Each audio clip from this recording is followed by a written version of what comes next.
Bueno, como les decía recién, vamos a hablar de economía, vamos a hablar un poco de política, pero solo en el sentido hasta qué punto las discusiones de la superestructura política afectan las decisiones económicas. Le agradecemos la presencia a Fernando Sibila de la Unión Industrial de Córdoba y a Rogelio Moroni, que es director ejecutivo del grupo Edisur. Muchísimas gracias en nombre de Ricardo, que lamentablemente se ha perdido la oportunidad de disfrutar de la presencia de ustedes, pero que me dejó especialmente encargado que les agradeciera que se llegaran al programa. Gracias a vos, Alfredo, por la invitación.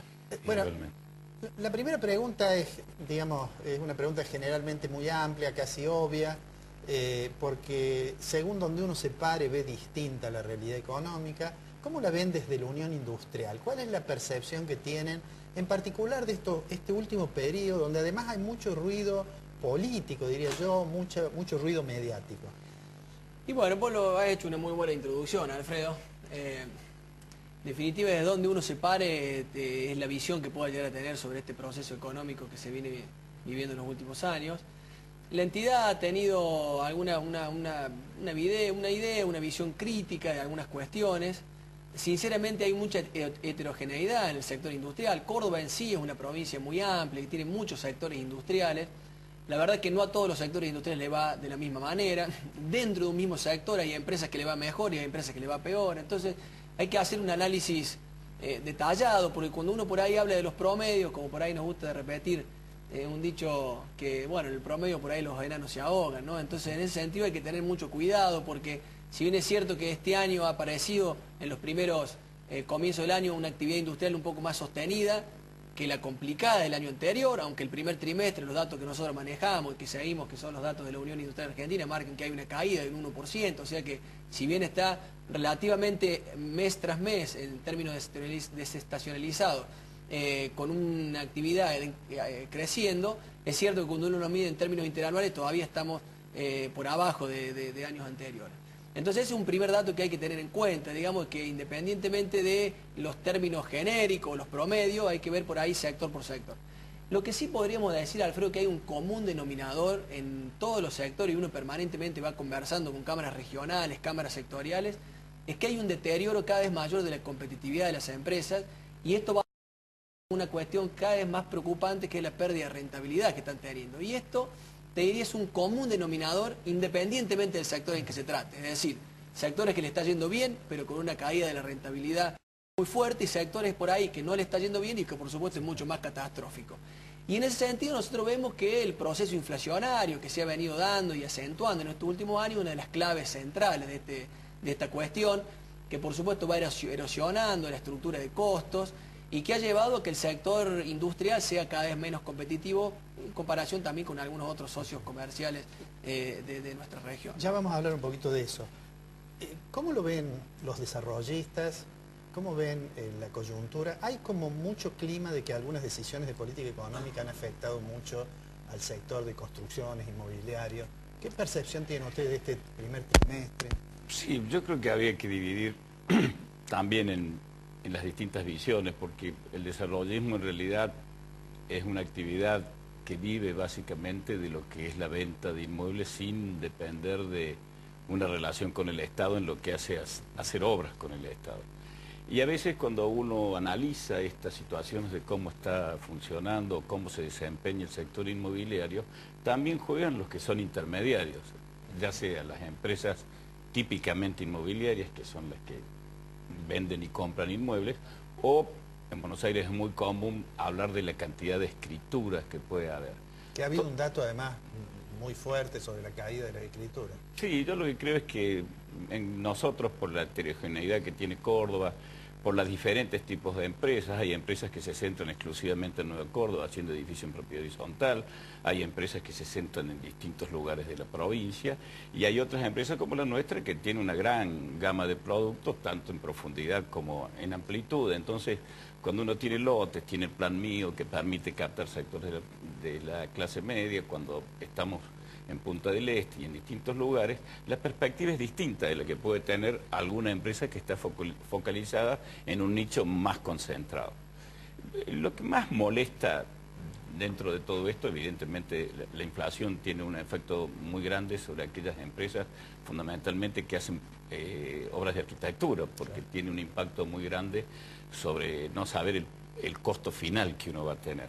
Pero lo que molesta es este ruido permanente, esta crispación, esto que hablábamos fuera de cámara, de que en algún momento esto tiene que llegar en una suerte de tranquilidad y ponerse en una posición donde sea más fácil moverse. Independientemente de eso, nosotros hemos tenido, no digo como en los mejores momentos, pero hemos tenido una actividad sostenida, con muchas consultas. La gente evidentemente tiene excedentes de dinero en pesos y creo que el inmueble siempre ha sido para ellos la inversión más atractiva. La cuestión es también tener las herramientas para captar a esa gente, por eso que las empresas van mucho a estos planes en cuotas, acompañar a la gente, asesorarlas, quitarles ese temor que desgraciadamente es como si eso se armara una disputa permanente que no es tal para nosotros. De fondo me refiero, hay mucho ruido. El ruido es lo que hace mal, y la inflación, por supuesto. Fernando, hablando de la inflación, bueno, hace 24, 48 horas la presidenta anunció un acuerdo sobre 500 bienes, el precio, un acuerdo de precios, con supermercados y con productores, y además anunció que, digamos, el control, bueno, íbamos a mirar y vigilar, iba a ser... ¿Qué percepción tienen de la decisión esta del acuerdo de precios? ¿Cómo lo ven a eso? Y la mirada nuestra, Alfredo, está en que en tanto y en cuanto esto no haya una decisión política más profunda de poder atacar las causas que generan, es difícil que con estas medidas aisladas logren los resultados deseados. Es decir, ahí uno encuentra distintas visiones, sobre todo uno escucha también los propios economistas que hablan, algunos a favor del acuerdo de precios, otros en contra. Creo que casi todos coinciden que si esto no es tomado con una visión más integral y atacar, como te decía recién, la medida de fondo, un acuerdo de precio por sí solo difícilmente puede tener los resultados deseados. Y qué sé yo, acá lo que nosotros también terminamos viendo es que si bien empieza a haber algún reconocimiento del tema, digo, esto en comparación con lo que pasaba años atrás que ni se hablaba, de hecho por ahí a algunos todavía les cuesta decir inflación y hablan de aumento de precios, no sé, la verdad que uno no entiende muy bien a qué se refieren con esa diferencia de tecnicismo, digamos, de nombre. Yo creo que todavía cuesta hacer un real reconocimiento del problema, entonces me parece que es como que se va de poco reconociendo. Por ahí también, si seguimos los datos del INDEC, uno mide una inflación que sabemos todos, no es la real, pero todavía tenemos algunos funcionarios que siguen anclados en ese número, entonces es muy difícil poder encontrar soluciones de fondo cuando en realidad por ahí no hay un reconocimiento definitivo y acabado del tema, y lo que se van tomando son algunas medidas aisladas que tal vez estas, con algunas otras medidas, como te decía recién de fondo, podrían llegar a solucionar el problema. Entonces, la verdad que lo vemos todavía con cierta preocupación, tampoco estamos muy de acuerdo que sean los empresarios los formadores de precios, por ahí como se quiere plantear. Por supuesto hay de todo, digo, hay empresarios que aprovechan más que otros, como también hay buenos y malos como en todo, ¿no? En todas las profesiones y en todas las áreas. Nosotros creemos que en realidad aquí hay que trabajar, como te decía, con un proceso mucho más profundo y con una mirada de una visión de largo plazo. Una pregunta. El hecho de que el gobierno haya tomado la decisión en su momento de prohibir el atesoramiento de moneda extranjera, ¿a las actividades de ustedes les significó, percibieron ustedes, por ejemplo, un aumento de demanda porque en la decisión de quien tiene que ahorrar, podía encontrar una mayor posibilidad en los productos que ustedes venden o no? Y digamos, son dos por el precio de uno. La otra es, a la luz de los últimos anuncios, que es lo del blanqueo, se anunció un título que tiene como destino el sector inmobiliario. ¿Qué juicio tienen ustedes sobre eso? Bueno, vamos a ir por parte. En realidad, este tema de la imposibilidad de esta costumbre de los argentinos, motivada por supuesto por la situación económica de ahorrar en dólares y tener excedentes en pesos, favorece a las empresas que tienen mecanismos financieros para que el que tiene pesos pueda participar de esta manera. En realidad no es que tengamos grandes excedentes en pesos, sino gente que tiene excedentes en pesos, que en vez de canalizarlo en cambiar el auto, que no se puede cambiar más de una vez por año, uno les estructure un plan de tal manera que pueda acceder a la vivienda en una situación que sea compatible, tanto para sus posibilidades financieras como para la estructura de financiamiento de la empresa. Con respecto al bono, el CEDIN, este que está planteado, bueno, nosotros... Sobre el cual se opina mucho, pero todavía no hay demasiada precisión. Yo he visto dos cosas. Recién hoy pude, gracias a los asesores nuestros impositivos, hacerme de la ley, pude hacer una leída. Pero uno, cuando ve las distintas opiniones que ha habido, que han sido bastante prófugas, se ponen de un lado o del otro. Por supuesto, a nosotros no nos compete ni hacer una evaluación de la técnica jurídica o de la técnica que hace al tema impositivo, y menos aspectos morales, como hay otros sectores que quizás sean mucho más aptos que nosotros. Nosotros creemos que es una herramienta, más es como un apalancamiento que se puede dar para que nuestro sector, y fundamentalmente la construcción, tenga posibilidades de nuevos instrumentos para que la construcción se reactive. Ahora, depende muchísimo, en el caso del CEDIN particularmente, de lo que sea la reglamentación que la propia ley, por lo menos hasta lo que yo conozco, porque no sé si ha tenido modificaciones en su aprobación en el Senado el otro día, como que hay una reglamentación que tiene que hacer el Banco Central, y esta reglamentación es bastante amplia, la posibilidad que le han dado al Banco Central, y esa instrumentación es la que en definitiva nos va a permitir saber de qué manera se instrumente, valga la redundancia. Pero entendemos que, estando esta herramienta, independientemente que no evaluamos cómo se llegó, nos parece una posibilidad, y hay que estar atentos para capitalizar esa posibilidad. Claro, o sea que ven cierta expectativa muy favorable a que... Para nosotros es muy favorable, pero no quisiera entrar en los otros aspectos. Es favorable en el sentido, tengo una herramienta, está en el mercado, bueno, claro, la voy a utilizar correctamente de manera tal de potenciar la construcción. He escuchado, por ejemplo, o hemos escuchado de que en Buenos Aires se habla de que tiene que ser sobre propiedades con escritura. Eso sería, después leyendo la ley uno se da cuenta que no es así, porque si quiere promocionar la construcción, la propiedad con escritura lo que hace es promocionar la intermediación y no la construcción.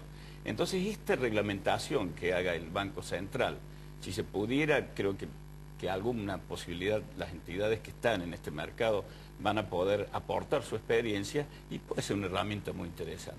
Después hay que ver cómo reacciona el mercado, ¿no? Sí, por Eso, supuesto. Hay que ver además cuál es el éxito del blanqueo en sí, digamos, en términos cuantitativos. Sí, exactamente. ¿Industrial cómo ven la decisión del blanqueo?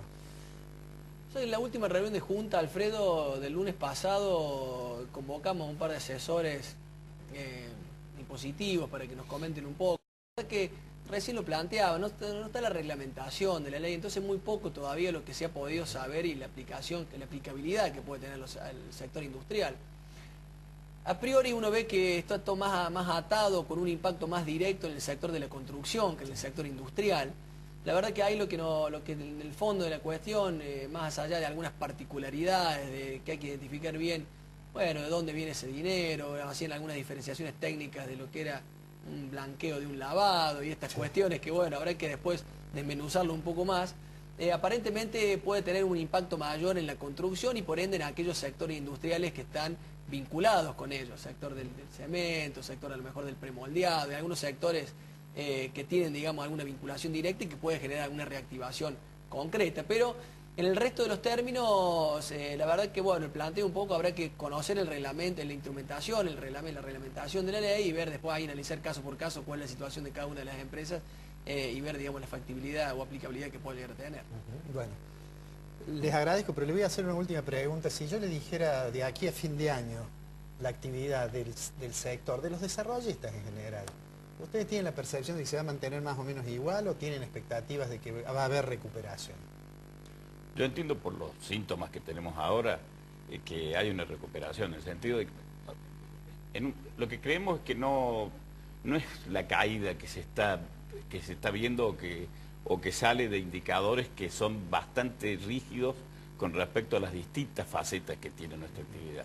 Nosotros creemos que las empresas que estén profesionalizadas, que capten este excedente de liquidez en pesos que va a haber en el mercado por la imposibilidad de comprar dólares, que se apalanquen con estos instrumentos. Tenemos confianza en que este instrumento funcione. Nadie sabe, falta la reglamentación, falta cómo reacciona, pero creo que la construcción es tan dinámica y produce tanto trabajo que va a haber muchas acciones en esa dirección, tanto a nivel nacional con normas de fondo como a nivel provincial o municipal, por ejemplo, con todo lo que sea el procedimiento o agilizar las cosas para que las cosas funcionen en esa dirección, ¿no? Un día lo vamos a invitar para que hablemos de la relación de los desarrollistas con la ciudad y con el poder de policía municipal, sobre lo cual siempre hay mucho para conversar, ¿no? Yo, si usted me permite, cuando lo escuchaba a Fernando recién, el sector empresario tiene un grave problema, que es como el lobo de la película o el malo. Yo cuando empiezo las clases en la facultad trato de inculcarle a los alumnos de ingeniería que es muy distinto el lucro a generar riqueza. Yo creo que la sociedad tiene que comprender que el sector privado y el sector industrial generan mucha riqueza y que por eso es que el Estado tiene que fomentar esas actividades a través de una cuestión razonable. Como dijo Fernando, en todos lados hay buenos y malos. Ahora, por castigar a los malos, se nivela hacia abajo y se destruye la iniciativa de los buenos. Entonces, en ese aspecto, me parece que tiene que haber un trabajo muy grande, público-privado, para revertir esa tendencia y que también la sociedad lo vea de esa manera, ¿no? Le vamos a dedicar un programa a hablar de eso. Les agradezco mucho que hayan estado aquí. Vamos a ir ahora a un corte y cuando regresamos vamos a hablar con quien es el presidente de la entidad que nuclea a los profesionales en ciencias económicas, el contador Arnoleto, para que nos diga desde el punto de vista de los profesionales en ciencia económica cómo ven el tema del blanqueo, cómo ven la actividad económica, cómo ven las obligaciones que tienen los profesionales de ciencias económicas de informar operaciones cuando se trata de reportes de operaciones sospechosas. Vamos al corte, cuando volvemos está con nosotros el presidente del Consejo Profesional de Ciencias Económicas.